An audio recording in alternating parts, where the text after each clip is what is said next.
Corona के साथ साथ ब्लैक फंगस ने इन दिनों चिंताएं बढ़ा रखी है। ब्लैक फंगस के इलाज के लिए टेंडर के लिए एकमात्र ही स्थानीय कंपनी ने ही भाग लिया है। भारत में फिलहाल स्पुतनिक को ही मान्यता मिली है। अगर वो आगे नहीं आई तो आने वाले समय में प्रदेश को वैक्सीन मिलना मुश्किल हो सकता है। इसको लेकर हरियाणा के स्वास्थ्य मंत्री अनिल विज ने कहा है कि हमने 15,000 इंजेक्शन का टेंडर किया था, जिसके लिए एक ही कंपनी ने हिस्सा लिया। नियमों के मुताबिक एक ही कंपनी यदि आती है तो टेंडर दोबारा होता है, लेकिन हालात को देखते हुए हमने नियमों में ढील देते हुए हमने उस टेंडर को खोलने की इजाजत दी है।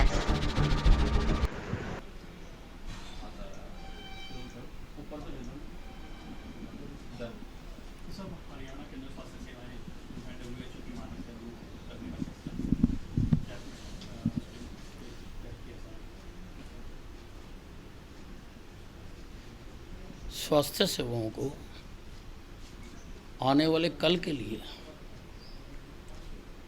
अपग्रेड करने का हमने फैसला किया है।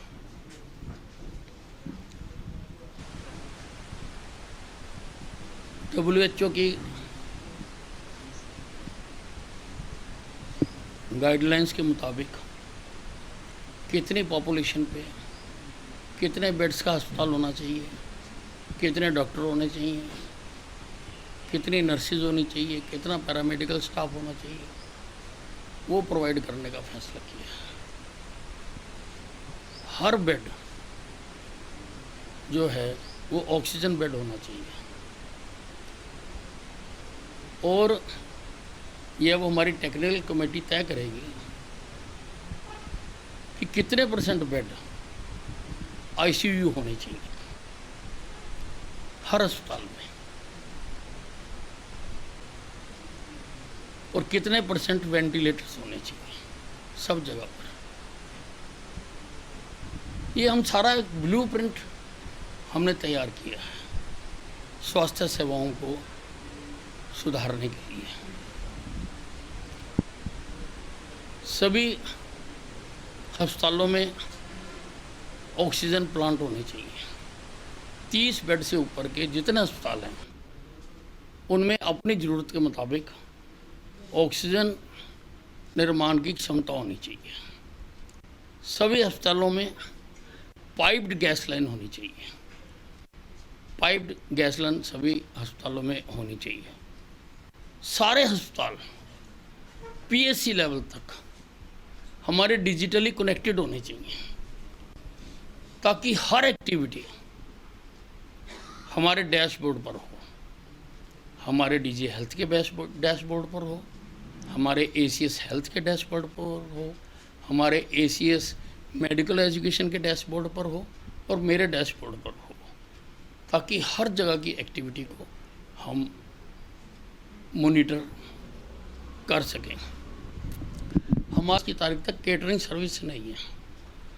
हमने केटरिंग सर्विस भी सभी अस्पतालों में शुरू करने का फैसला किया है, क्योंकि इस बार हमने महसूस किया कि जो मरीज़ एडमिट हुए, ख़ास तौर से जो बाहर से आके एडमिट हुए, उनको इस चीज़ की बहुत दिक्कत आई है।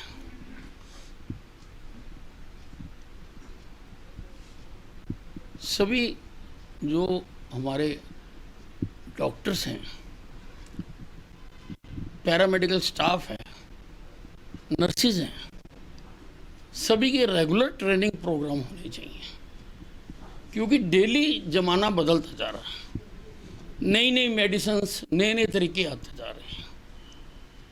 तो डॉक्टर्स को अपडेट करने के लिए हमारा ट्रेनिंग सेंटर में परमानेंट स्टाफ होना चाहिए और सबको रेगुलर ट्रेनिंग दी जाएगी। जो ट्रेनिंग नहीं लेगा उसको फिर फर्दर इंक्रीमेंट्स वगैरह हम नहीं देंगे, उसका सिस्टम बनाएंगे सारा। तो काफ़ी चीज़ें हमने तय की हैं आने वाले कल का स्वास्थ्य विभाग बनाने की। हालांकि नियमों के मुताबिक अगर एक ही कंपनी पार्टिसिपेट करती है तो ही टेंडर करना होता है, लेकिन मौजूदा स्थिति को देखते हुए, नियमों में ढील देते हुए हमने उस टेंडर को खोलने की इजाज़त दी है और उस कंपनी को 15,000 इंजेक्शन्स का हमने टेंडर किया था, उनको ऑर्डर प्लेस किया जा रहा है। थर्ड वेव की बात की जाए, बच्चों को ज़्यादा खतरा है, तो उसको लेकर भी तैयारियां सरकार पूरी तरीके से कर रही है, क्योंकि बताया जा रहा है कि बच्चों को भी काफ़ी कम है उनके साथ। नहीं, उसके लिए हम पूरी तरह से तैयार हैं। अब किस आधार पर ये प्रेडिक्शन की जा रही है जो वायरस आएगा वो बच्चों को ज़्यादा अफेक्ट करेगा, अब इस बात का स्पष्ट नहीं है, पर चूंकि कहा जा रहा है इसलिए उसके बारे में भी हमने कल विचार किया है और प्रेडिक्शन जितने रखने हैं वो रखने पर हमने सहमति प्रदान की है।